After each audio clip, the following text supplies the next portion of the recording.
It's time to break it open and really stand out. Broken Air is here. On Mainland 98.3 FM, the sound of Lagos. Ladies and gentlemen, here it is. The most listened to radio show on the planet. Even the other stations are tuned in too. Welcome to the Morning Express on Mainland 98.3 FM.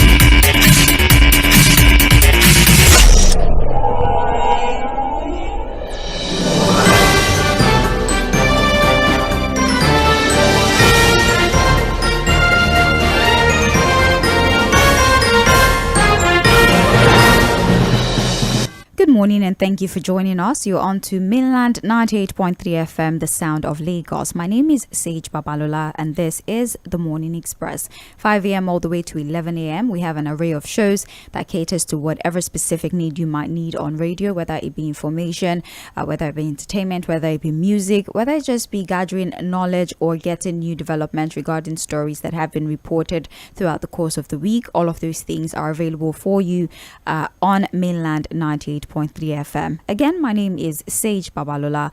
For the Morning Express at this time from 7:40 all the way to 8:30, we have trends in the papers, and of course you can understand that for trends in the papers what we basically do is review our dailies or our newspapers, give you the information that has been put together by our different editors, provide you with analysis so that you can have informed understanding of these stories, and of course help you form your own opinion so that when we finally open the phone lines to take contributions, you have all the details that you need to come up with your own perspective on the stories. Well, for trends in the papers, we're going to be reviewing the Guardian newspaper, the Punch newspaper, and Vanguard newspaper. All of these three papers will be analyzed from now up until 8:30 a.m. We go on a commercial break, come back at 8:40, and then give you an opportunity to speak on any story of your choosing, as today is Open Mic Thursday. But of course, let's welcome Fuad Said to the show, as he's definitely going to be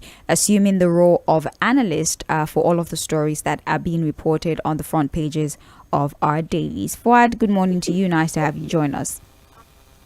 Yeah, good morning, Steve. How are you doing? I'm fine, thank you, Fuad. Happy post-Valentine, I guess. I wasn't on AAS. You hear me like post-Valentine's Day? It doesn't matter, Fuad. I wasn't on AAS today, so this is me greeting you. Happy post-Valentine. Okay, happy post-Valentine's Day. I saw cake downstairs. That's the cocoa of where I'm going to. I saw cake downstairs. Somehow, it's when I go home that they used to do things in this office. So, Fuad, I'm not doing it. It is the ladies' lounge people do that thing, you know. Regardless. They came in yesterday all looking reddish and Valentine. You didn't wear red yesterday. You didn't wear red yesterday. Sorry? You didn't wear red yesterday. You did not represent Valentine yesterday. I wear a red singlet. How is it? Moving forward, please, let's continue with trends in the papers. Like I said before, the Guardian, the Punch, and the Vanguard, those are the papers we'll be analyzing. We can actually start conversations by looking at the Guardian newspaper. Before we do that, please be sure to join us on our streaming platform. We announce this every single time. We stream all of these shows, not just because you can join us if you're unable to access your radio, but because you'd be able to go back and actually catch up on programs that you have missed before. So you can always go back to our Facebook or our YouTube platform to catch up on programs that you were unable to follow live. So please do well to follow us on Facebook, on YouTube, and also on X. For Facebook and YouTube is Mainland 98.3 FM. On X, we are at Mainland FM. But right now, we're actually very much active on Facebook and YouTube because we are streaming the show, like I said before. So please do well to join us, and you can always use the chat option available there to drop your submission in real time if you want to say something about all of the stories as we get through them. Now, Vanguard newspaper, the top story being reported here: Forex crisis pushes petrol subsidy to 907.5 billion naira monthly. That is the headline, and there are a few riders to this story, some of which include actual pump price hits 1,202.7 naira to a litre. Over 90 licensed marketers abandon petrol import as deregulation flops. Truck drivers may suspend operation as diesel rises to 1,400 naira to a litre. price control unsettles Dangote, other local refineries. Now, notwithstanding denials from government, Nigeria is paying about 907.5 billion naira subsidy on premium motor spirit, otherwise called petrol monthly, as the depreciation of the naira has pushed the actual cost of fuel to 1,202.7 naira. Now, owing to unresolved price differential, over 90 marketers who were licensed to import petroleum products into the country have been unable to bring in any product almost 9 months after President Bola Tinubu announced the deregulation of the downstream segment of the petroleum industry. Fuad, I think that we can take these riders one after the other so that we don't flood the listeners with too much information. Let's take this part forward. The Guardian reports the first line that notwithstanding denials from the government, we are actually still paying a petrol subsidy, and at this moment it sums up to about 907.5 billion naira. Also, all of those that were granted licenses to bring in PMS have not been able to do anything whatsoever because they're still unable to access a forest. Address this initial, statement as put forward by the Guardian newspaper before we move to the other aspects of the story. Well, Sage, I think this is a settled matter. This is a matter that we have addressed severally, and I like the way the Guardian newspaper has put it this morning. Despite denials from government, the reality is that subsidies will be paid. And of course, the calculations are there. It's so easy for anybody to put up the figures and understand that, look, the denials are not going to take us anywhere. The reality is that something is being done. Call it whatever it means. Call it under recovery, call it intervention. The reality is that, look, what we are supposed to be paying for the pump price of PMS per litre is not what we are paying. That margin of difference, somebody is taking care of it. And so it depends on the name you want to call it. And that's why the Guardian has put it the proper way. That look, we don't need to continue to deceive ourselves. The reality is that something is happening. And that this is the amount we are paying. Because again, it is easy for you to aggregate the figures. Look at the value of the naira dollar when subsidy was removed, and then at the point where the prices were adjusted to around 508 to 615, 617 per litre, and look at what the value of the naira is to the dollar at this time now, if you understand what I'm saying. Yeah. So if you put all of that, the fact that again we are still not refining locally, because again, if we are refining locally, we can begin to talk about price aggregation, price adjustment, price management, because it is in our control. And that's supposed to be the advantage of local refining. If you are able to refine locally, since the crude is still inside here, it is your own crude, and you own those refineries, it's easier for you to play with prices and manage your prices. But we are not in control because basically what we do is to import. You understand what I'm saying? Yeah. So, this is the reality. Something is being done. And the Guardian newspaper has called it subsidy. And I also want to agree that that's a subsidy in itself. You understand? Yeah. There are also other people who are saying that, look, what we are doing is not basically paying subsidy, but we are in some kind of arrangement that makes it easy for us to be able to manage this price, if you understand what I'm saying. There are people who also say we are still engaged in this crude oil swap deal, where we take crude and then PMS in return. But, why this thing is troubling to a lot of Nigerians is the fact that, look, you can't run government in secrecy. There has to be complete transparency and openness in the activities of government. So the fact that this issue of how petroleum prices are still being managed is still, kept in secret. There's no complete openness about it. It's the reason why a lot of Nigerians are worried as to what exactly is going on. The era where we're paying subsidy openly, those monies were appropriated for. So we knew what we were dealing with, even though at that time there was a question around what we were supposed to be paying on subsidy. But at least we knew what we were doing. The monies were appropriated for. But whatever is going on now is not appropriated for. It's done in secrecy. Nobody knows what is going on. The only thing we know for a fact is that what we are paying now is not supposed to be what we are supposed to be paying. We are supposed to be doing over 1,000 naira per litre. 1,200 actually. 1,200 naira. So if we are still paying 600, 588, that it means that somebody is taking care of the margin, call it whatever name you want to call it, it is something. So, like you said, we should take it one after the other. So, Yes. on that particular one, I agree completely with the Guardian newspaper.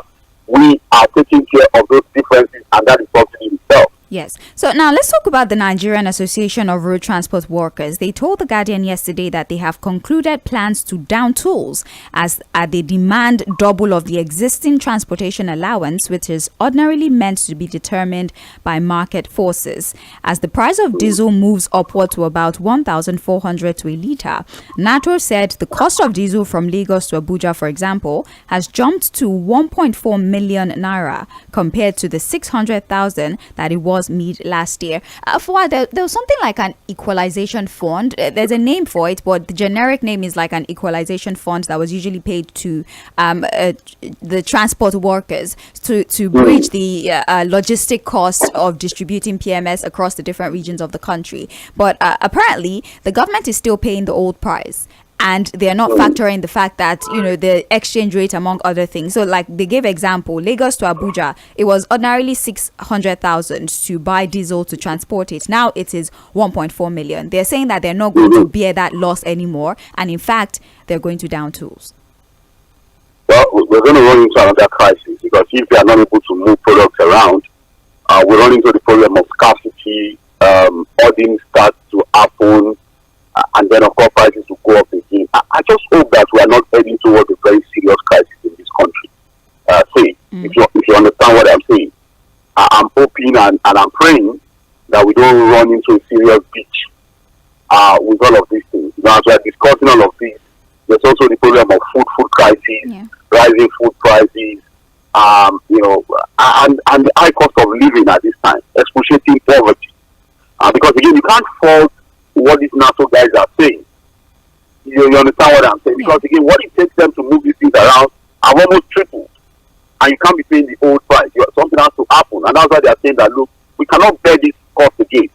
We'd rather down tools and continue to bear this cost because this is the reality of the movement. So, you see, when we said these things, and when we were cautioning the government about how they wanted to handle the well of subsidy, these were some of the things we were talking about. What was the level of stakeholder engagement? What was the plan? You don't jump into an ocean and then begin to plan on how to survive. You understand what I'm saying? We have thought that, look, these are issues, these are critical issues that would have been discussed, sorted out, have some form of closure to it. But I'm sorry, there are people who think that, you start a thing and then you begin to find a way around it. Look, not on all cases. It's not like a surgeon that wants to take a patient to the operating room. It is planned. Or you just run somebody and then begin to cut the person open, and then you begin to look at how they are going to stabilize the person if something goes wrong. I think that you plan those things. You plan from as you are, the anesthesia you are using, the recovery process in itself, the drugs you are going to use, the pain, everything is planned, and that's what's supposed to happen when it's issues that affect the people, critical issues that affect the people. You don't just jump into a policy and then you begin to now dilly-dally and then you begin to do a lot of guesswork. You don't play gamble with people's lives, especially when it's a critical issue that affects the people. If it's a personal issue, you can decide to do it the way you want to do it. But as a person in government, you don't joke with the people's lives by going into a policy and then beginning to look for solutions. You sit down, plan the thing properly, get it sorted before you implement. So again, part of the problem that we are facing, that's why you see that consistently, up to today, you still find that most filling stations still have these schemes. You understand what I'm saying? Yeah. Hello, Faye? Fuad, I'm with you. Yeah, you still find that, look, you should see these queues, that something is happening, it's still not all sorted, the supply still has one or two issues, So you see that there's something going on back end to manage the problem. We are probably postponing the evil day. And it's better we address it now before we run into a serious problem. Well, there's information here. Stakeholders in the downstream sector especially are actually saying we are heading towards a crisis. Although the country's daily consumption has gone down from 65 million litres per day to about 50 million litres per day. And that would mean that that would mean that the government is paying about 585.5 naira per litre. That's the subsidy that the government pays on each litre, about 585 naira, but it sums up to about 907.5 billion naira monthly. That's how much subsidy in quotes that the government is paying. And they also gave some sort of account of the price of PMS across different countries in West Africa. Countries like Cameroon are paying over 2,000 naira, Benin Republic over 1,000 naira, Togo 1,500, Burkina Faso 2,000, amongst other things. So they're also highlighting that this is not just a problem that is happening to Nigeria, but also a lot of countries in West Africa.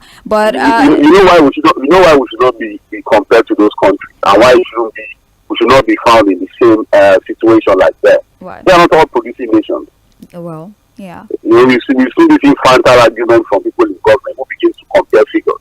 You don't compare what is not the same with the public because you are not able to refine locally. And then for people who come with the argument that our founding fathers who built our four refineries, all a total of 455,000 barrels of crude oil per day, we're supposed to be that no matter what we produce on a daily basis, OPEC quota or no OPEC quota, that amount of crude should be. So we try to our local need, we refine to our local of being an oil producing nation. And what is the reason? While out of OPEC countries in the world, Nigeria is the only OPEC country that sells crude but does not have functional refinery. Why is the backward refinery we work? February is ending already. Hey, that was a refinery that means that in 2024, all of our remaining local refineries will still work. And you believe that now? I mean, they're asking for private individuals to help them in the management, yes? So, I mean, maybe... So when they knew that they were still going to be calling private people to come and manage that refinery, why did they put government money into the refinery before? Or why were they giving those timelines? And that's what Atiku is saying, which you cannot completely fault. If we knew at the issue that we will still end up calling for private people to come and now manage the refinery, why were we putting money in it before? Because what we have now decided to do is to shift the conversation from those refineries working to the fact that we are now looking for people to come and manage it. And look at the conditions even given to those that would manage it. You must have how much? $2 billion. $2 billion. As your net earning in a year. Well, what is even the cost of that refinery to start with? We are talking about, and people don't know that even when we talk about appreciable progress achieved at the Port Harcourt refinery, all of those achievements is still at the old refinery of 60,000 barrels of crude per day. The bigger one is not even, nothing has been done on that one, at least from information we have for people on ground. All of these conversations as to mechanical work completed, 70% or 80% completed, is still all about the old small Port Harcourt refinery of 60,000 barrels of crude per day. And that's like scratching the surface. What would that produce? What problem would that solve? So, again, anyways, it's left for the government, because all of this we are talking about is the reason why we have this social crisis, this economic crisis. The way fuel subsidy was removed, or the conversation around fuel subsidy, is the reason why we have this serious crisis, hardship in the land. Well, you can get more information on page 6 of the Guardian newspaper. We're still streaming live on Facebook and on YouTube at Mainland 98.3 FM. That's how you find us on both those streaming platforms. But please do well to follow us on X as well at Mainland FM. We did tell you a few weeks ago that we're going to start a lot of conversations and programs using the X platform. So do well to follow us, turn on your post notification so that when we start the social media engagement on X, you will immediately be notified. You're still listening to Trends in the Papers on Mainland 98.3 FM. Still looking at the Guardian newspaper, electricity tariff to double as federal government considers hike over debt burden. Now, the federal government may reverse its decision to subsidize electricity tariff as the minister. What I don't even like when you do. You know what comes to mind? Sorry that. I don't like what you do sometimes. You know the video of that young girl, the _power, _comment. I took deep breaths before I took this headline because, Fuad, please, I'm trying to myself, please. Let's just do this. Okay, let's just do this and let me go and drink water. We have the federal government may reverse its decision to subsidize electricity tariff as the Minister of Power, Adebayo Adelabu, said the sector is under heavy debt. Power supply to homes and industries have drastically dropped amid 1.3 trillion naira indebtedness to power generation companies, the GENCOs, and another $1.3 billion to gas producers. The federal government in the last 9 years have dilly-dallied with the power sector, perpetually handing over the sector to ministers and head of agencies who have no technical expertise to overturn the despondent state of the sector. President Bola Tinubu has suspended the increase in tariff in July of last year and also truncated the January multi-year tariff order, which doubled the cost of electricity tariff. But Adelabu yesterday in Abuja said the cost-reflective tariff remained the leeway for the sector, adding that only 450 billion naira was targeted for electricity subsidy in 2024. Fuad, I'm trying to reconcile these figures. 450 billion was budgeted for electricity subsidy payment. I think we are doing about 3 trillion already. But the money we're owing 1.3 trillion to the GENCOs. We're owing $1.3 billion to gas producers. And they have also attributed the power failure over the last couple months to the fact that gas producers are not supplying gas anymore because they're owing $1.3 billion. Fuad, help me. No. Please. Let's so that we don't put too many things together. Let's just break it down. It's a very simple thing. Yeah. What the government is saying now is that look, they cannot continue to subsidize electricity. Yeah. And that look, the figures are rising on a daily basis to the point where they are looking at about 3 trillion every year, which is not sustainable, which the government cannot bear any longer. You understand that even in these current budgets, what they've been able to do on electricity subsidies, 460 billion alone. Yeah. But they are already looking, because they look at the monthly payment and what they do on subsidy, that's already about 3 trillion every year. Again, all of those things coming as a result of the devaluation of the naira to the dollar, what we have to pay the GENCOs, and what we have to pay gas suppliers who supply the GENCOs, and all of those things are related together. But you need to ask yourself, where is this electricity subsidy coming from? Where is this conversation on electricity subsidy coming from? And I'll tell you why. Who determines what in terms of prices? How are we checking the prices to really know what is cost reflective when it comes to electricity supply? Because the argument now is that look, we have to work with a cost reflective tariff. Yeah. Who determines a cost reflective tariff? And who are the regulators? Who determine this thing? In the interest of the business owners or in the interest of the Nigerian people? Because again, these are issues we need to put to the table. Until today, there are still people who argue that there's no fuel subsidy. That in reality, there's no fuel subsidy. And if you look at the arguments, if you look at some of the things they are putting on the table, it's difficult to begin to argue of what they are saying. So on electricity subsidy now, how and where? How did we get to the point where we're not talking about 3 trillion naira on electricity subsidy? And what it means, to just break it down for Nigeria. Because this is where we started with fuel subsidy on PMS, and eventually it was removed. We are in this crisis now. Now, if we add removal of electricity subsidy to the crisis we already have, we are in for serious trouble. It is not to sound alarming. It is what it is.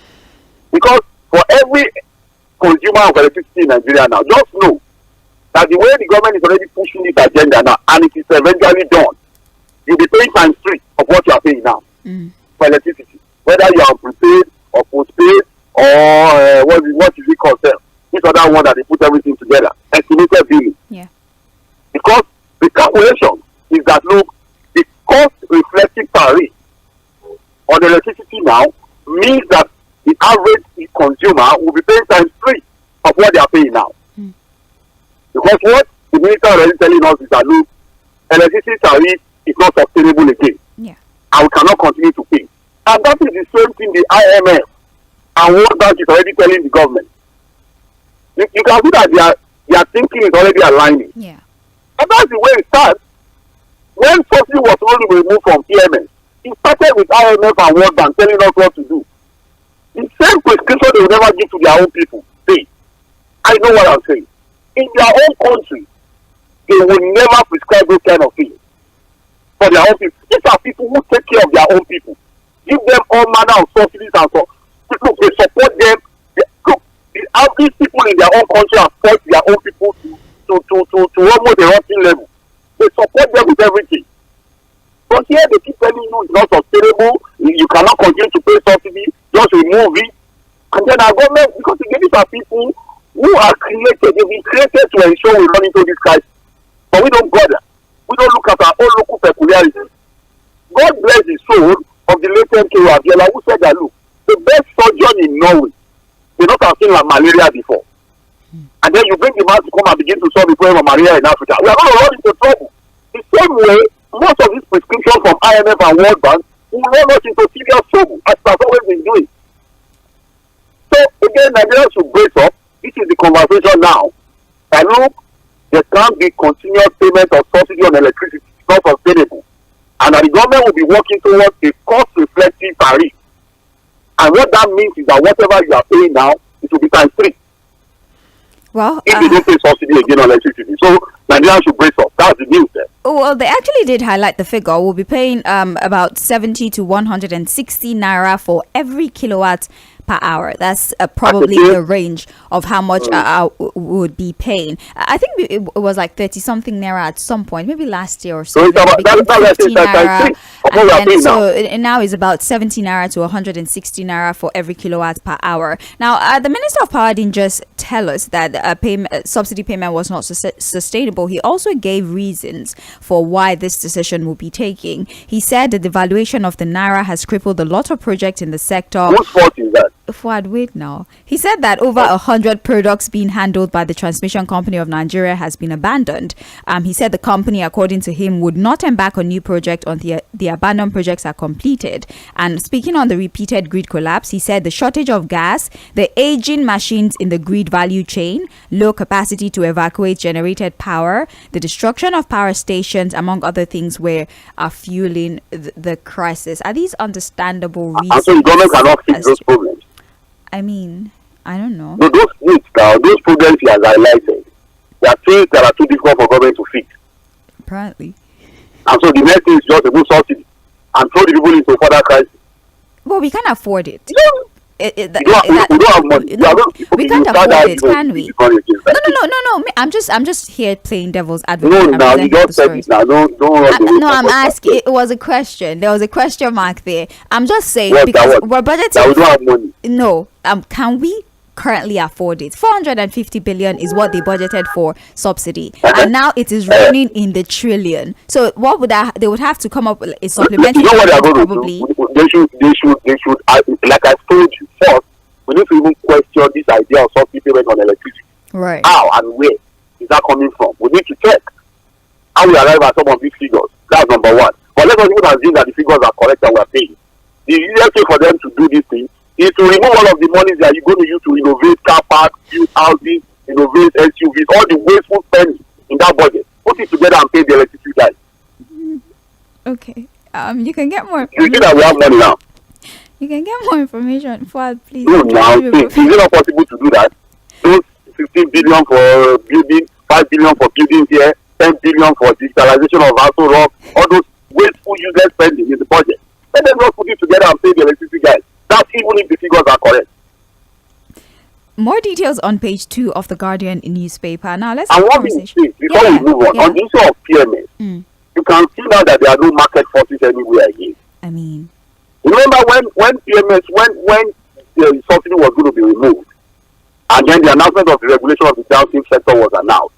What they told us is that it cannot be determined by market forces. Because people cannot bring in PMS. Has anybody been able to bring in 1 liter now? The marketers said it there. They've not been able to a single thing because they don't even have access to forex, and so they where are the market forces now? What license? And this deregulation apparently is affecting even the Dangote refinery because you're deregulating the sector, but somehow there's a price template. So how is that supposed to work? What Dangote will be looking at is how do you regulate my prices for me? Exactly. So you said it's a deregulated market. Yeah. So where are the market forces now? That they told us the market forces. I said it then that there's no market forces anywhere.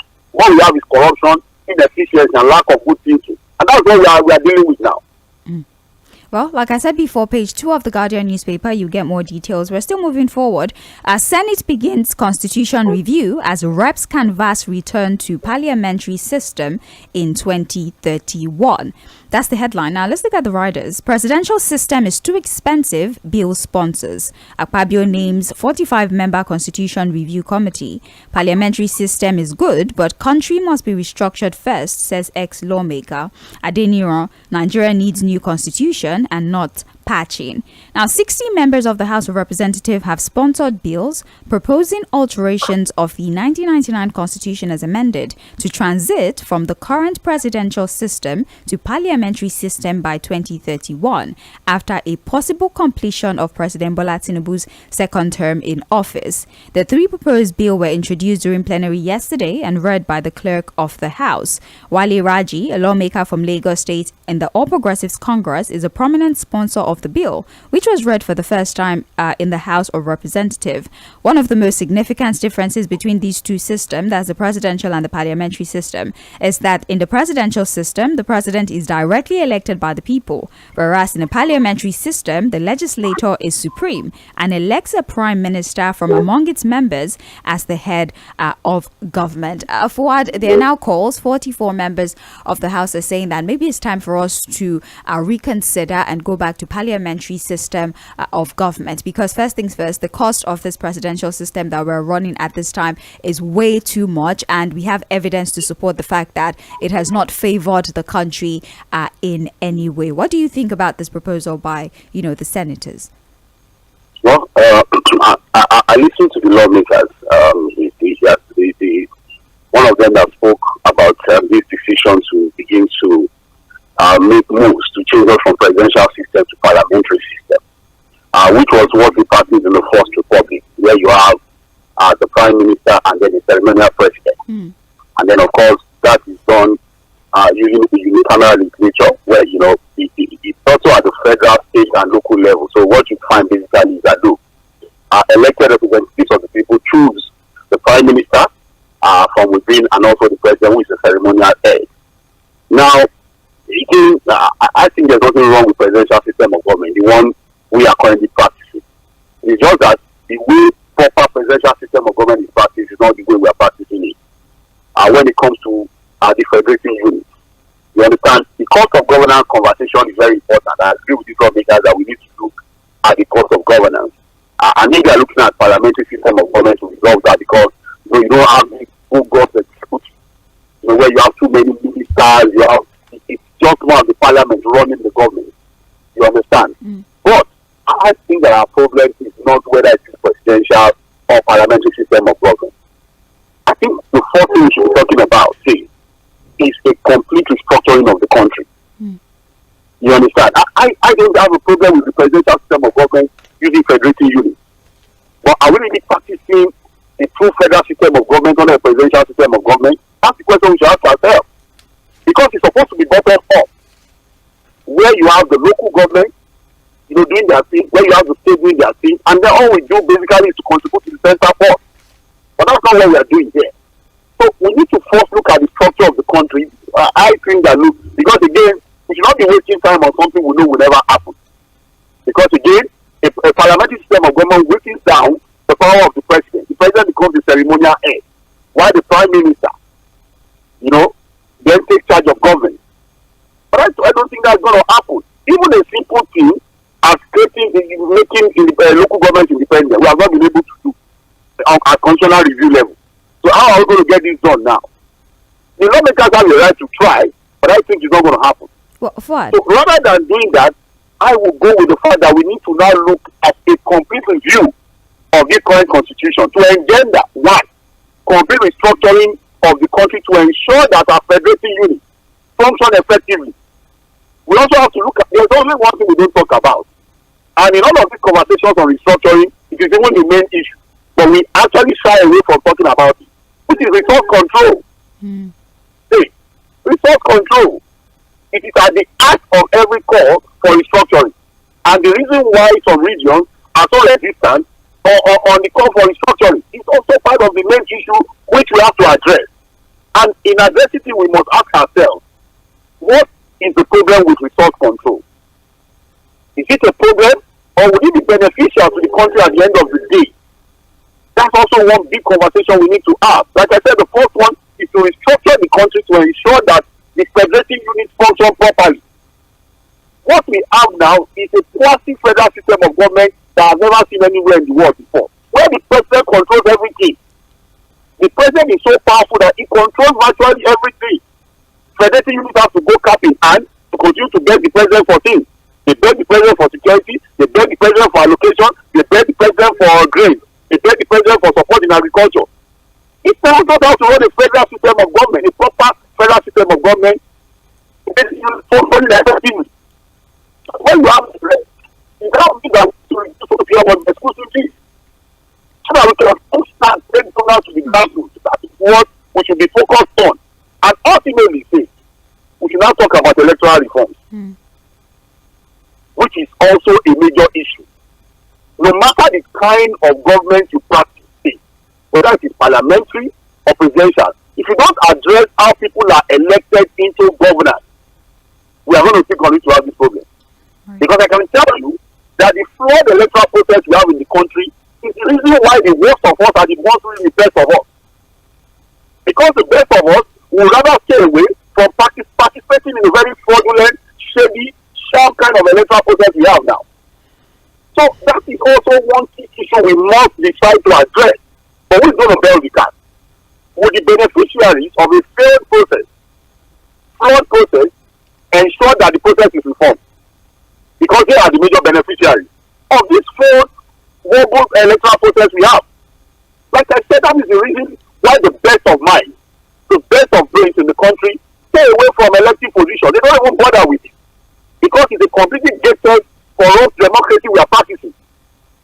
It is indeed, that's why you see that politicians don't bother. All they try to do is to get more money for the next election cycle. Because they know that they are going to get into power not by what they have done, but by the amount of money they have in their pocket to induce the people.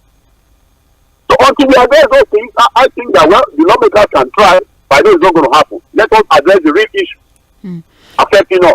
Well, your thoughts definitely align with that of the sponsors of the bill, because they did say that the Nigerian president appears to be too powerful, and the imperfections of the presidential system of government has become too glaring, and there's so much imperfection, including the high cost of governance. There's hardly few resources for crucial areas like infrastructure, education, and healthcare, and all of this is hindering the nation's progress. They've also spoken about the excessive power that is vested in the members of the executive and their appointees, and they're not directly accountable to the people. These are some of the factors they're considering that made them recommend a return to a parliamentary system of government. But you can definitely take a look at page 12 of the Guardian newspaper for more information. This is still trending in the papers on mainland 98.3 FM, the sound of Lagos. We're looking at the Guardian newspaper.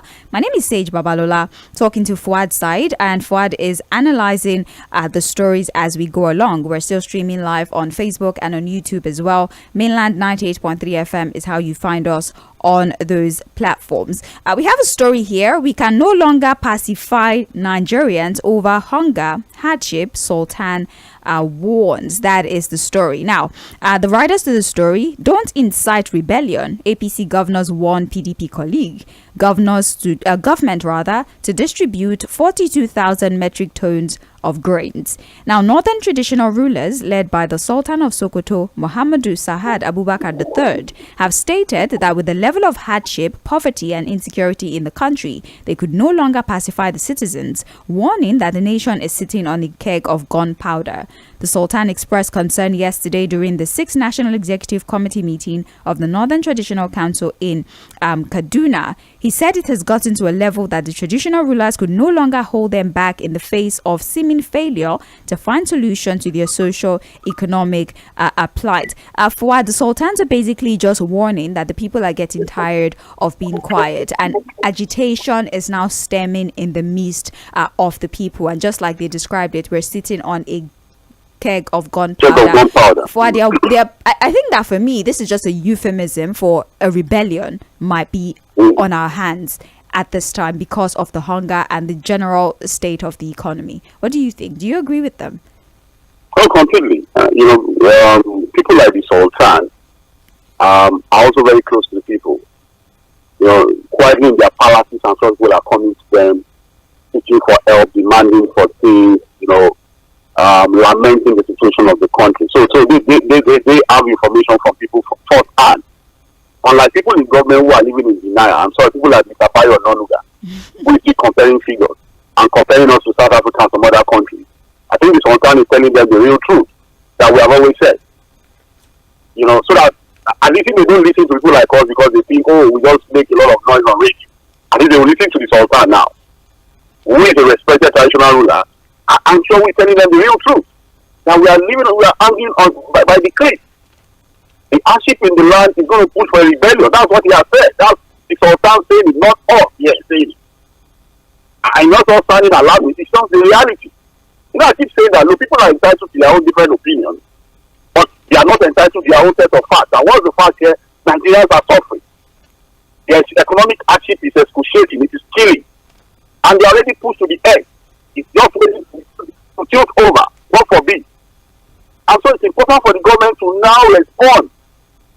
And in the response, they have to be careful because I'm already seeing the same political response we always see. Fuad, please let me get through that as well. The Progressive Governors Forum has warned their People's Democratic Party counterpart against utterances and action that is capable of inciting the masses against the federal government. So they kind of blame the opposition that they're the one making statements that are agitating the people and making them turn against the government. Is it what the opposition is saying, or is the hunger in the land? Which one are they more concerned about? They say it's the utterances. Here you see the problem now. People are hungry. The Sultan is telling them that they need to quickly do something about hunger in the land. They are not bothered about what the opposition is saying. Even the same opposition is part of the problem. You don't understand? So I think that in life, when you are in a situation that you have to say, you pick and choose which one to be your priority. So their priority as politicians, now that is the problem. They don't pay attention to anything. They don't read the rule. They're not even intentional about solving any problem. So they pick and choose the things that don't matter. Should it be about what people are saying? And what the people are saying, is it the truth or not? That's why I keep telling them that you are not concerned about what people are saying. You are not concerned about what is going on in the land, the poverty, the suffering. Okay, they should put on them the Sultan now, from what the Sultan has now said. What the Sultan has said, is it different from what the opposition parties are saying? Is it different from what we have been saying on radio? So they should go and blame the Sultan for saying this, that look, people have been pushed to the edge. And what we are saying is that look, this is not the time to now begin to scratch the surface. We have started the conversation of sharing money now. See, that's where I'm going. Because what we are now going to get from the governors, they are going to meet with the president. I'm sure the Punch newspaper has it in the Lagos, the trader money, the 750 million trader money. That's starting. How much is trader money? 750 million now. I think to 15,000. In Lagos, yeah, right? Yes, how Lagos. Much does get? I think 15,000 naira. 50,000. 50,000 naira. 50,000 naira. Okay, what 50,000 naira in this economy? See, let's start the conversation now. They said it's to augment their businesses. That's augment the business. 50,000. Yeah. 50,000 can you buy a bag of rice? Yeah. And if you see the way the whole thing was done yesterday, I'm sorry. Whether they like it or not, let our politicians listen and take correction. Or they continue to live in denial and continue to deceive themselves. If you see the celebration, everybody was at that event to do what precisely? To share 50,000 to people to support their business. 150 million naira from 1,500 people, and the whole of Lagos was there. I'm saying that 50,000 cannot even buy a bag of rice in this economy. That rice is 77,000 and 80,000 in some places. You don't understand what I'm saying. I'm with you. I said that thing that the government had done in Lagos is to solve what problem precisely? Just to help their business. If 50,000 to 1,500 people who are most likely going to be their party members. Okay, what can 50,000 do? What business can 50,000 support? Say. I need the government to analyze the kind of business 50,000 can support in this economy. And that's why I said that even that 50,000 cannot buy a bag of rice now. And that thing was celebrated. All the royal fathers were there in Lagos. All the politicians sat down there to do what precisely? And like I said, it's either they listen to what we are saying and start deceiving themselves and understand that what we are saying is because we understand that these things have to be addressed now. This is the time to address, and in addressing the issue, don't be deceived. Don't be deceived by some of these things. But we take ourselves his own too. We share rice, we share beans. Yeah, 45,000 metric tons of grains will be released. Then we share 10,000 to people. You know, that was the same thing last year. This thing will not solve the problem. Now the governors are going to meet with the president. I'm begging the president, please don't give these governors any money again to go and share to the people.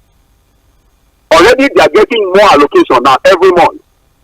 Trillion. In the past, where they used to get little, but now that they are getting times 3 of what they used to get before, what have they done with that money? And in doing things, it's not about this idea of sharing money, sharing things. And that's why I want anybody to come and argue this thing with me now. That what will 50,000 do to any business owner now? For the beneficiaries are 15,000. Celebrate that one. For the beneficiaries are 15,000, not 1,500. 15,000 people. Okay, 15,000 50,000. What will 50,000 do? That's my own argument. I'm not even bothered with the numbers. I don't. They just said to help traders, augment their businesses, mostly for Which traders. trader? The markets. I'm saying which trader? The ones in the market, selected by the Which alloters and market leaders, basically. Which market are they going to use 50,000? I'm just saying, what business can 50,000 support? I think somebody needs to explain to me. I don't know, Fuad. They not tell us. Eh? They not tell us. They didn't tell us. They don't. But you think 50,000 can support a business owner? I don't think anything. I don't think 50,000 can help me personally right now, and I don't even have a business. But I mean, the people seem to be excited about it. They seem to be happy about the provisions of the government. At least according to the report, they're very proud of this endeavor of the Lagos State government. I'm just saying what the paper says. I'm just reporting what the paper says. I know. I saw the event. I saw that everybody was there to celebrate what precisely? 50,000 naira for 15,000 people to help their business. To do what? I don't know. Moving forward.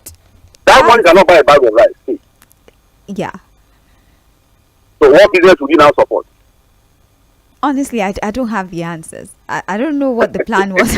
I don't know what the plan was, but they just felt like it would help people. We're actually out of time. We have less than a minute to round this off. But I could just look through the rest of the reports. We have out of school children epidemic and 68 billion naira UBEC fund is actually an editorial. You can go and read that. It's a report on the number of out of school children we have and the funding for the education sector.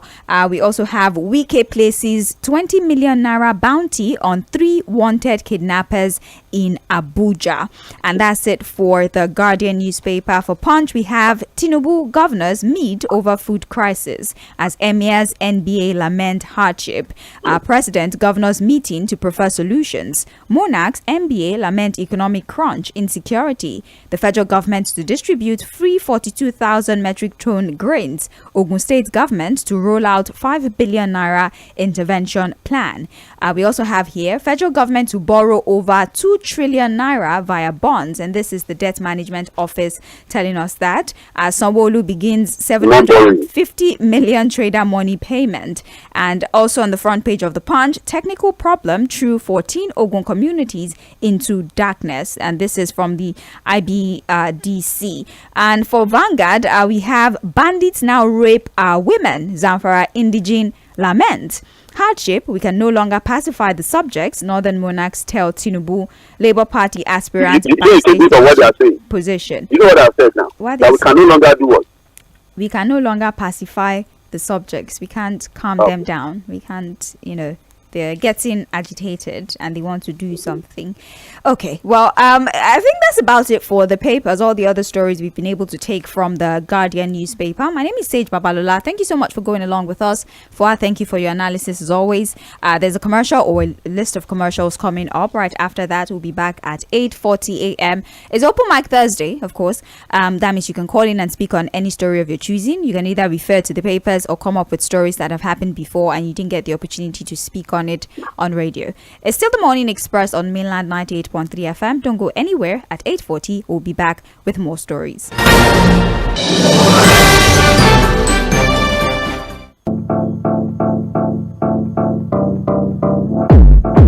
This is Mainland 98.3